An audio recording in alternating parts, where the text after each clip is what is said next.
Assalamualaikum warahmatullahi wabarakatuh. Welcome back again to my channel guys, di Dul's Gold Share. Bagaimana kabarnya hari ini guys? Mudah-mudahan semuanya dalam keadaan sehat walafiat ya guys. Oke guys, pada kesempatan ini saya akan sharing lagi. Kali ini saya akan sharing ya cara-cara ataupun tutorial buat temen-temen yang akan mendaftar CPNS tahun 2024. Sementara status teman-teman ini adalah P3K aktif. Nah, kira-kira apa saja yang harus disiapkan oleh teman-teman P3K aktif yang akan mencoba untuk mengikuti CPNS di tahun 2024? Ingin tahu hal-hal apa saja yang perlu disiapkan? Silahkan disimak sampai selesai guys. Pertama, teman-teman silahkan untuk membaca ya aturan-aturan yang memperbolehkan P3K aktif untuk mengikuti CPNS 2024. Nah, pertama teman-teman bisa membaca Keputusan Menteri Pan-RB nomor 320 tahun 2024 tentang mekanisme seleksi pengadaan pegawai negeri sipil tahun anggaran 2024. Nah, di sini silakan boleh teman-teman baca ya secara lengkap. Namun, di sini saya akan menggarisbawahi terutama pada diktum ketiga poin D. Nah, teman-teman bisa simak juga di sini ya. Nah, di sini disebutkan tidak berkedudukan sebagai calon PNS, prajurit TNI atau anggota kepolisian.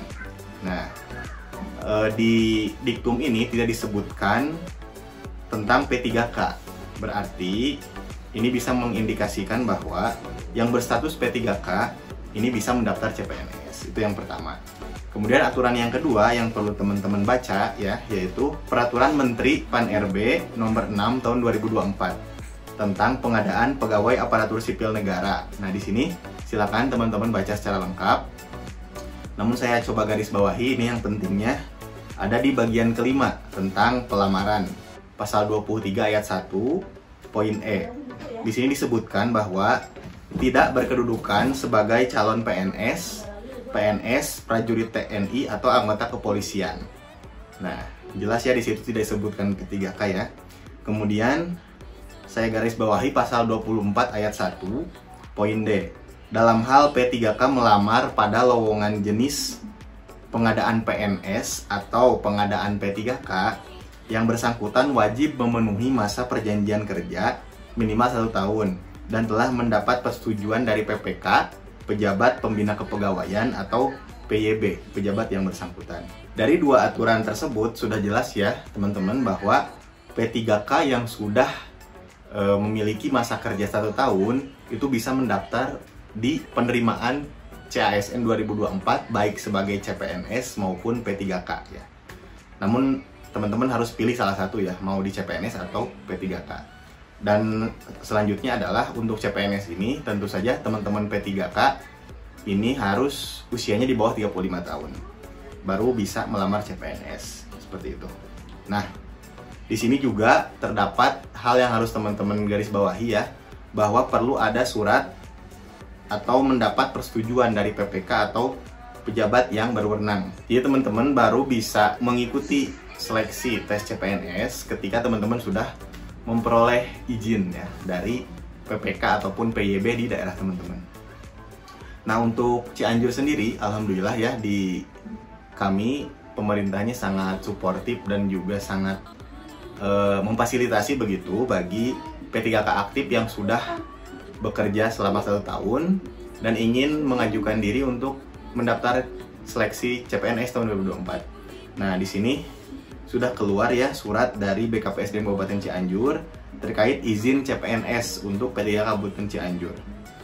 Nah, di sini disebutkan terkait usul peserta seleksi PNS dari P3K Kabupaten Cianjur. Saya bacakan ya, sehubungan dengan dilaksanakannya proses seleksi CPNS tahun anggaran 2024 berdasarkan Peraturan Menteri Pan-RB nomor 6 tahun 2024 menjelaskan bahwa pelamar CPNS dapat berasal dari P3K yang memenuhi ketentuan. Nih teman-teman bisa baca ya, di sini ada 5. Berdasarkan hal tersebut, kami mohon seluruh perangkat daerah agar mengusulkan ASN P3K yang memenuhi kriteria tersebut dan bermaksud mengikuti seleksi CPNS tahun anggaran 2024. Nah, di kabupaten kami alhamdulillah dari BKPSDM sudah keluar suratnya.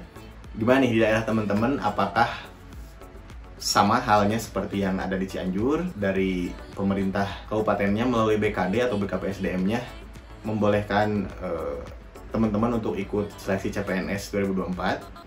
Kalau di Cianjur alhamdulillah ya ini sudah keluar surat edarannya seperti itu. Dan juga di sini saya share ya, ada contoh suratnya untuk surat izin mengikuti seleksi CPNS tahun 2024. Nah, di daerah teman-teman apakah sudah keluar juga surat izinnya? Silahkan komen di bawah ya guys. Mudah-mudahan teman-teman di daerah yang lain juga diberikan fasilitasi ataupun izin ya untuk mengikuti tes CPNS tahun 2024, terkhusus untuk P3K aktif yang sudah bekerja selama 1 tahun, kemudian usianya masih di bawah 35 tahun. Oke guys, mungkin itu dulu saja sharing dari saya. Jika dirasa video ini bermanfaat, jangan lupa like, komen, dan subscribe agar saya semangat bikin konten-konten buat teman-teman semuanya. See you on the next video guys.